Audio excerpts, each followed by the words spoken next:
parte da esquerda brasileira se comporta em relação ao processo eleitoral dos Estados Unidos de uma forma vergonhosa.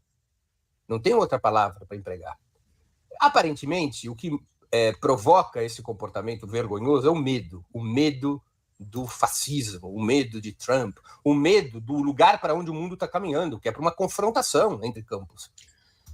E este medo leva que setores da esquerda se abracem a qualquer coisa para combater essa extrema-direita.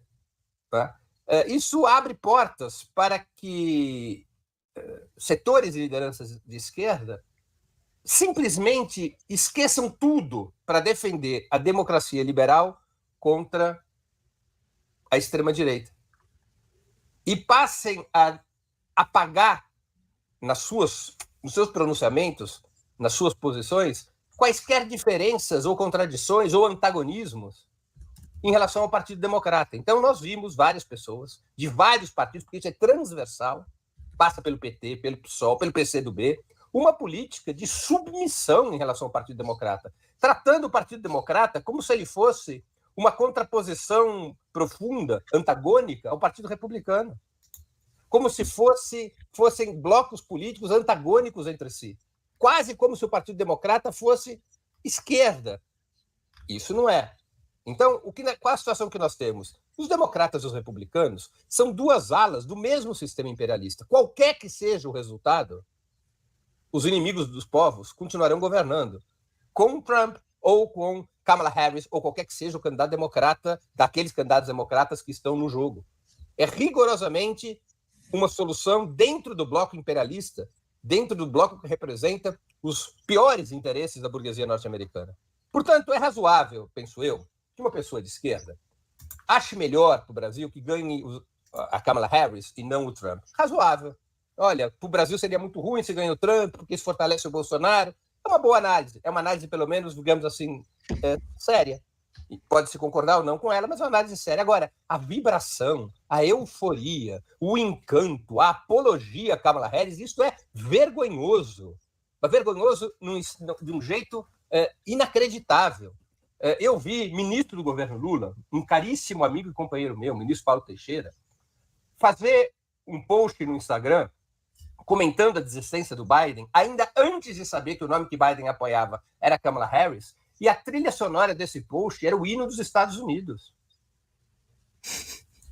Eu vi a Aniele Franco, que jamais postou um comentário sequer sobre o genocídio do povo palestino, vibrando com Kamala Harris, porque é a chance de uma mulher negra ser presidente dos Estados Unidos, sem discutir que esta mulher negra defende exatamente a mesma política genocida contra o povo palestino, que essa mesma mulher negra é inimiga de muitas das pautas dos movimentos negros nos Estados Unidos, que essa mulher negra, quando procuradora na Califórnia, foi uma defensora incondicional do encarceramento em massa, e o encarceramento em massa nos Estados Unidos tem como suas principais vítimas os negros norte-americanos.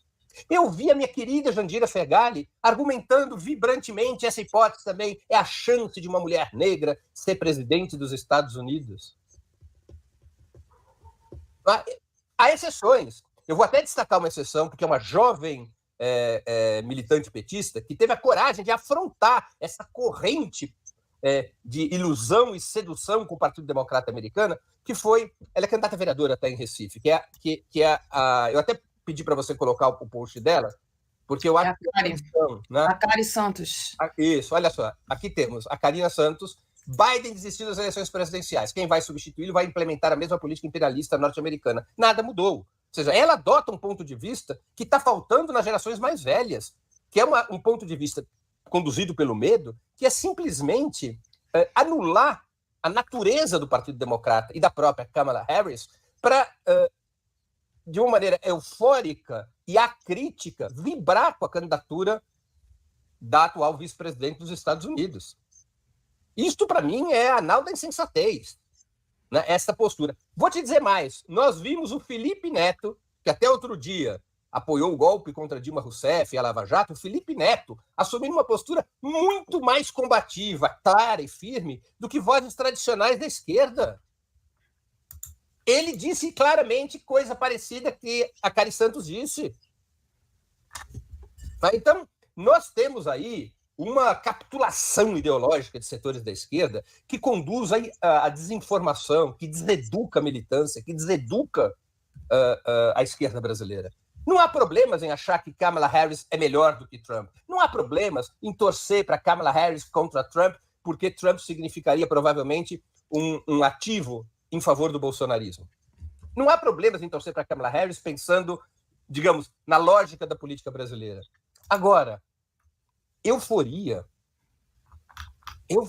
vibração. Teve até parlamentares queridíssimos de esquerda. Eu vou citar aqui a Thalíria Petroni, do Rio de Janeiro, excelente candidata a prefeita de Niterói. Se eu fosse morador de Niterói, votava nela sem piscar. Puxa, a Thalíria Petroni foi tão grande sua euforia que a frase que ela formulou no post dela no Twitter, eu acho, no X, né, foi: vamos eleger Kamala Harris. Como assim vamos eleger? Ela não vota nos Estados Unidos.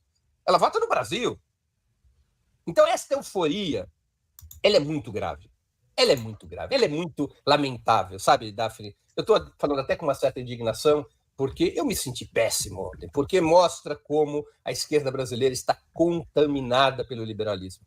E como a luta contra o neofascismo, contra a extrema-direita, está se transformando em um álibi para setores e lideranças de esquerda capitularem as ideias liberais. Vale tudo contra a extrema-direita. O que temos para hoje, para enfrentar a extrema-direita, é a democracia liberal. Vamos nos abraçar com tudo a democracia liberal. Vamos esquecer que o Partido Democrata é o responsável pelo genocídio do povo palestino. Vamos esquecer que o Partido Democrata governa os Estados Unidos que financiam a guerra por procuração da Ucrânia contra a Rússia. Vamos esquecer que foi um governo democrata no qual Biden era o vice-presidente, que participou das armações que conduziram ao golpe contra a presidenta Dilma Rousseff, que conduziram a Lava Jato. Vamos esquecer o papel agressivo e cada vez mais agressivo do imperialismo norte-americano, comandado pelo Partido Democrata em relação a aliados brasileiros, como a China e a Rússia. Vamos esquecer do papel daninho do Partido Democrata e do seu governo contra Cuba. Vamos esquecer a história imperialista, porque nós temos que vencer Trump. Isso é antipedagógico, é uma capitulação político-ideológica e não serve para nada, porque essas pessoas não têm influência no eleitorado norte-americano. Elas podiam ser mais sensatas, fazer análises frias, manifestar sua torcida. Agora, essa euforia, essa empolgação, eu só vejo o motivo principal, ou como gosta de dizer o Vladimir Safat, o afeto principal que conduz a esse tipo de portas abertas para o liberalismo é o medo.